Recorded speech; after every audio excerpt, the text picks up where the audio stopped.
Ayol kishi uyda dam olib yotmaydi. U ishlaydi. Tushunishingiz uchun bu uning ishi.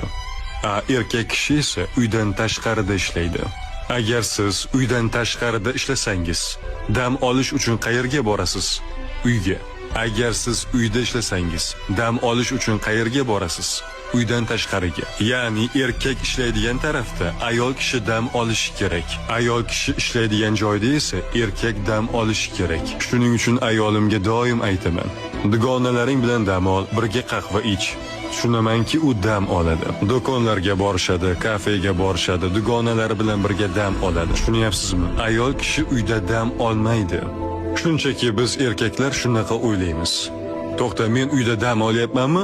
Demak, sen ham uyda dam olasan. Shuni aytish kerakki, bolalar, uy ishlari, hattoki ham bu uning ishi, ayol kishining ishidir. Lekin